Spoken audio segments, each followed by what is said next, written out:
안녕하십니까. 여러분들의 장점을 찾아주는 남자 사주상담가 이교입니다. 이교의 사주 드라이브 시작하도록 하겠습니다.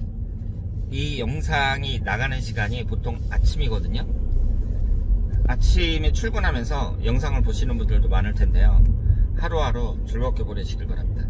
우리가 인생을 살면서 즐겁고 재밌고 근심 없이 사는 거, 이것이 최고가 아닌가 생각을 합니다. 오늘은 재밌는 얘기를 할 생각인데요. 사유리 씨가 인공수정으로 아이를 출산했습니다. 사유리 씨가 누군지 아시죠? 연예인이고 일본인이에요. 한국 사람들에게는 가장 잘 알려진 일본인 연예인이 아닌가 이렇게 생각을 하는데요. 미혼이거든요. 그런데 인공수정을 통해서 자녀를 출산했습니다. 사주명리학이 역사가 오래됐잖아요. 사주명리학에서 주로 분석을 하는 것이 그 사람의 결혼 문제, 그 사람의 인생에 있어서 뭐 자식 운은 어떠냐, 부모 운은 어떠냐, 이런 인생 중대사에 대해서 이렇게 분석을 하는데요. 예전에 비해서 현대에 들어갔고 여러 가지 변칙적인 방법이 많이 생겼습니다. 우선 독신이라는 것도 아주 옛날에는 거의 없었다고 봐야죠. 독신이라는 게 자기가 못나서 결혼을 못하는 거지, 일부러 결혼을 안 하겠다 이런 사람은 뭐 스님이라든가 종교인들이 아니면 거의 없었다고 볼 수 있습니다. 우리 부모님 세대만 하더라도요, 이 독신이라는 것이 거의 없었습니다. 많지 않았어요. 제가 기억이 나는 게 우리 누나가 60 정도 됐단 말이에요. 예전에 한 30년 정도라고 봐야죠. 그때 MBC 베스트셀러 극장을 본 적이 있는데, 내용이 어떤 내용이었냐면 여자가 29살이었어요 29살 먹은 여자가 결혼을 안 한 거야. 직장 다니고 그러는데 여러가지 색안경을 끼고 막 쳐다보는 거예요, 여자를.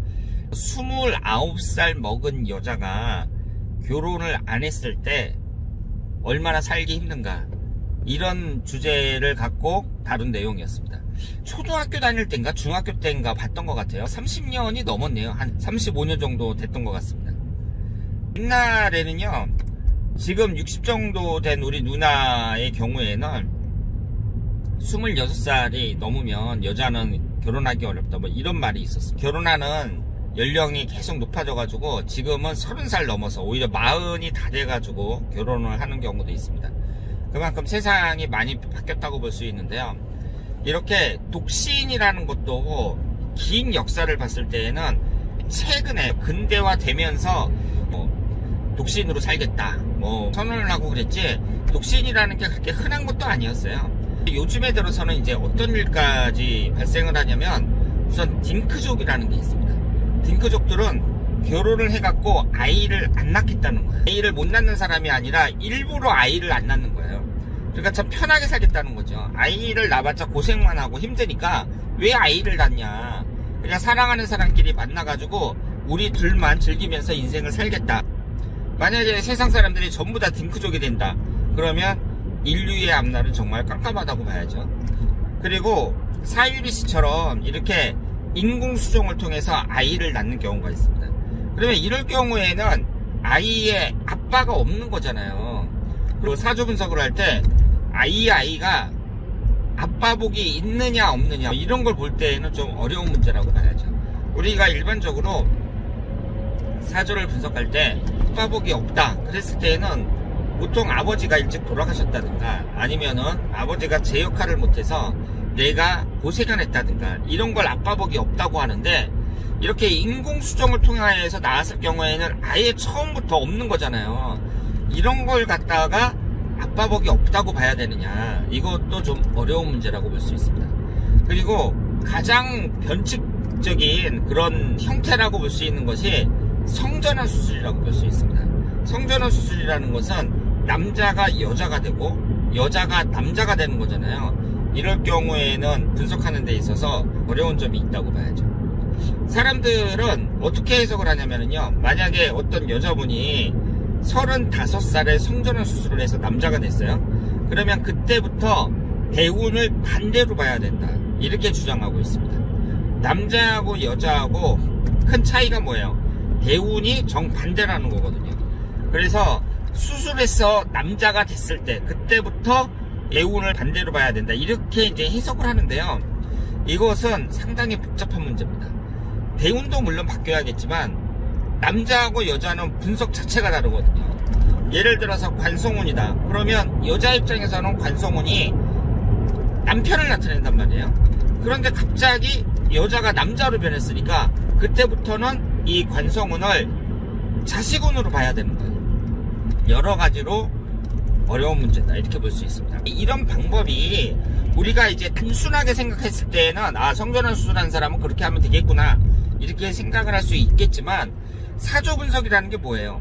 그 사람이 딱 태어났을 때 생년월일시를 보는 그 이유가 그 사람이 딱 태어났을 때 하늘의 기운을 딱 받아가지고 음양오행에 의해서 그 사람의 인생이 결정이 된다, 이거 아니에요. 그러니까 사람의 사주 명식이 그때 딱 결정이 나오니까 그 사주 명식대로 사람이 살아간다, 이런 거거든요. 하늘의 기운을 받는 거란 말이에요. 그런데 단지 그 사람이 자기 임의로 수술을 했단 말이에요. 여자에서 남자로 싹 변하고 남자에서 여자로 싹 변했으니까 이것은 하늘의 기운을 받은 게 아니거든요. 단지 인위적으로 수술을 한 거예요. 그런데 이걸 갖다가 이제 수술을 했으니까 그때부터 남녀는 바뀌었으니까 사주도 남자 여자를 바꾸자, 이렇게 단순하게 생각을 할 수 있겠느냐, 이것도 좀 어려운 문제라고 볼 수 있습니다. 그래서 이 사주 명리학이라는 것이 지금까지 전통적으로 분석하던 방법이 있었는데 현대에 들어와 가지고 여러 가지 변칙적인 이런 형태가 나타나니까 사주를 이제 분석할 때 어려운 점이 생겼다, 이렇게 볼 수 있습니다. 이 사주라는 것도 현대에 맞춰서, 시대에 맞춰서 그 분석하는 방법이 달라질 수밖에 없잖아요. 제 생각에는 일단 독신일 경우에는요, 그 사람의 남자운하고 자식운은 안 좋게 볼 수밖에 없습니다. 사주 명식에서는 좋을 수가 있어요. 그 사람이 남자운도 좋고 자식운도 좋고 좋을 수 있는데, 결혼하는 시기, 그러니까 내가 독신으로 산다는 얘기는 대개 20대 30대에 남자와 결혼하지 않고 그냥 산다는 얘기잖아요. 그러면 그 당시의 대운이 남자운이 별로 안 좋을 수 있습니다. 내가 남자운이 안 좋으니까 독신으로 살겠다, 뭐 이런 생각을 갖고 아이도 안 낳고 살 수 있는 거예요. 그리고 이번에 사유리 씨처럼 인공수정을 통해서 아이를 출산을 했잖아요. 그럼 그 아이의 아빠운은 어떻게 봐야 되느냐? 일단 안 좋게 볼 수밖에 없습니다. 그 아이 같은 경우에는 사주 구성 자체가 아빠운이 안 좋을 가능성이 높아요. 왜냐하면 내가 태어났을 때부터 아빠가 없는 거니까 이것도 아빠가 돌아가시는 것처럼 이렇게 부정적으로 해석할 수밖에 없습니다.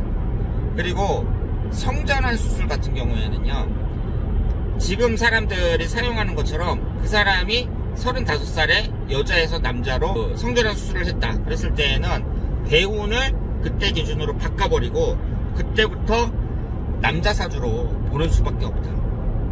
특별한 방법이 없어요. 그런데 이 성전환 수술이 워낙 변칙적인 거니까 일반적인 건 아니잖아요. 그런데 사주로 분석을 한다면 그런 식으로 분석을 하는 수밖에 없다, 이렇게 생각을 합니다. 그리고 딩크족 같은 경우에는요, 일부러 아이를 안 낳겠다, 이거 아니에요. 대체적으로 자식운이 안 좋을 가능성이 높습니다. 특히 결혼 정년기. 왜냐하면 아이를 낳는다는 것은 가임기간이 있잖아요. 내가 아이를 낳고 싶어서 낳는 게 아니라 되게 가임기간이 어때요? 10대, 20대, 30대 이 정도잖아요. 40 넘으면 좀 어렵다고 봐야 된단 말이에요. 그래서 가임기간일 때 식상운이 별로 안 좋다, 여자 입장에서.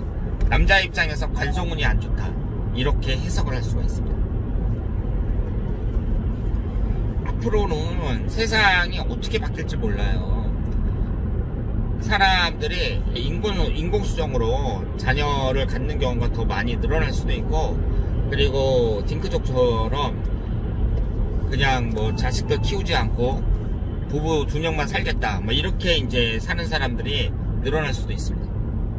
그런데 이 사주 분석이라는 것도 시대에 맞게 변칙적인 그런 사람들을 분석을 할 때에도 시대에 맞게 좀 변화가 필요하다, 이렇게 말씀을 드릴 수 있겠습니다. 자, 그러면 오늘 이규호의 사주 드라이브 재밌는 얘기 여러분들과 함께 나눴습니다. 대단히 감사합니다.